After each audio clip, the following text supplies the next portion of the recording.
my next trick, I need you to call out stop. Let's say stop here. And I need you to remember the card. In this case, the 7 of diamonds. Once the card has been remembered by the spectators, we're going to take it and shuffle it into the center of the pack like so. As I'm continuing shuffling the cards, I need you to name any number you want to make it easier for you. Let's say a number from 10 to 20. Okay, once you have a card in mind, please say it out loud. Let's say you want the number 15. Okay, it's a great number.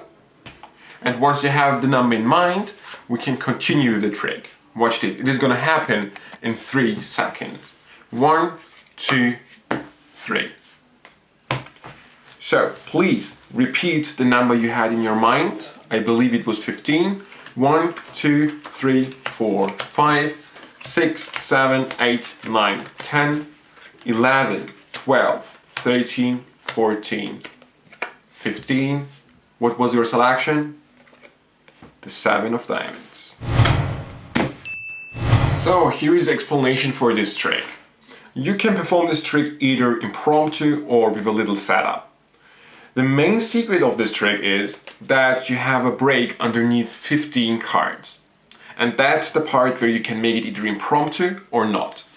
If you want to do it without the setup, as you have the spectator select the card, you can count 15 cards and then catch a break underneath it. Okay, that's one way of doing it. So as you spread the pack, you count 5, 5, 5, and once you have 15 cards, just catch a break underneath it, and by just enjoying it, the 15th card, and have the spectator pick a card from the bottom.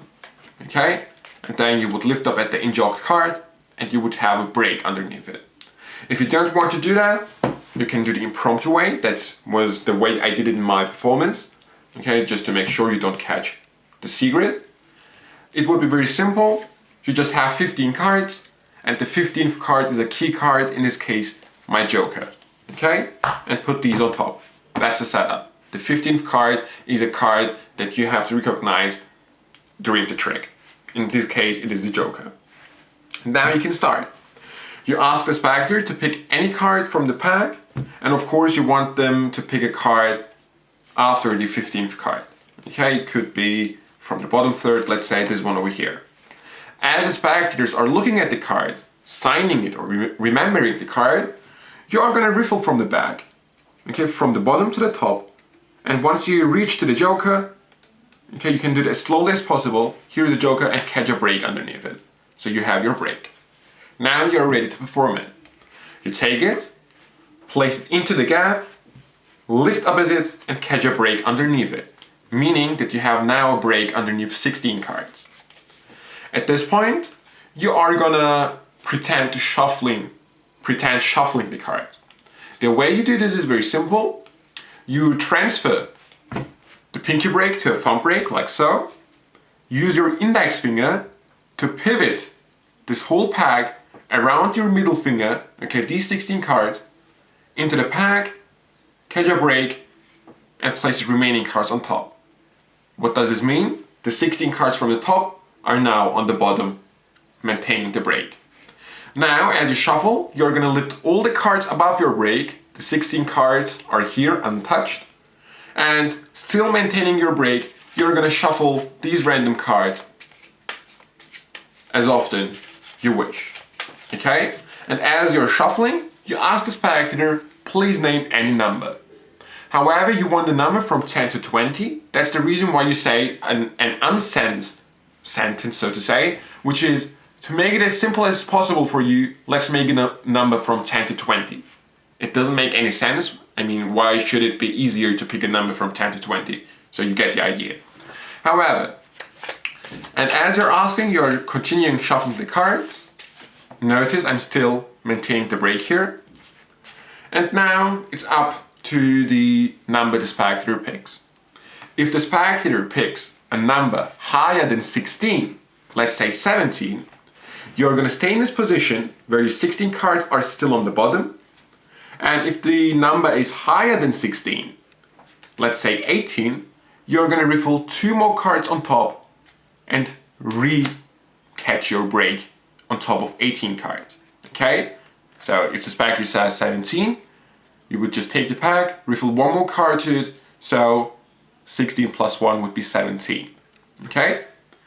And then you would basically just cut these cards back to the top and catch your break underneath them. Okay, this whole procedure of catching a break sounds complicated, but it is actually the simplest thing you can do. However, when the spectator picks a number less than 16, you're gonna cut those 16 cards to the top without adding a card on top of it. Okay, recatch your break. And now you have to get rid of some cards from the top. If the number is 15 or 14, you can just slip jog one card to have 15 or two cards to have 14 cards. If the spectator picks a number like, let's say 13, you'd have to get rid of 3 cards. And doing the slip jog with 3 cards does look a little suspicious in my opinion. Therefore, you have to do this. Count 3 cards from the top of the pack. Okay? So you have to get rid of them to have 13 cards left. Okay, and you're gonna do this as if you're shuffling the cards. Okay? Then what you do is this. You have the 3 cards here. Lift up all the cards above the break and maintaining a thumb break underneath the 3 cards.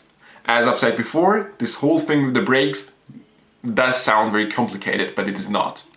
Once you have your thumb break, just do the move I told you before again. Use your index finger to pivot these 3 cards around your middle finger and just drop them inside the pack. Okay? You don't have to worry about them anymore.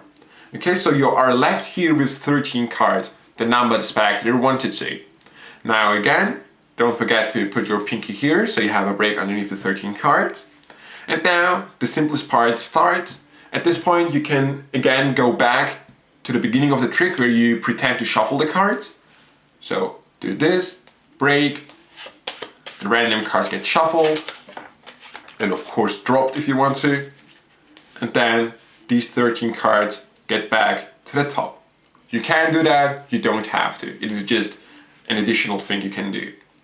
Once you have now the 13 cards and the break underneath it, you have to produce them. The production looks something like this, in slow motion, and then drop them. The way you do this is very simple. You transfer the break to a thumb break. Okay? This is actually the same move you did to get rid of the top card. You have a thumb break, cut about a half of the cards like so, maintain the thumb break, use your index finger to pivot these 13 cards around your middle finger. On top of here, notice it is out jog the whole pack. This pack goes on top, and with your index finger, you just pull these out and drop them.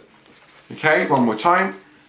You have your thumb break, break around half of the cards, pivot the 13 cards, out jogging them on top of this half, the remaining cards go on top, put these out, and you are done. At this point, I asked the spectator, what was your number? 13. 1, 2, 3, 4, 5, 6, 7, 8, 9, 10, 11, 12, and exactly 13 cards. That's the first wow moment. And then what was your selection? The 6 of clubs. And you have 2 wow moments in 2 seconds. And that's basically it. This whole procedure of catching the breaks does sound complicated, I know, because I'm the one who tells you that. However, it is the simplest thing in this trick. The hardest thing probably for you would be to catch your key card here. It is just a little thing you have to practice a little bit. That's why I use the Joker, since it is different than the other cards. But once you can do that, the whole trick is very, very simple. If you did like it, go ahead and leave a thumbs up and comment in the comment section below. That's it. I see you next time.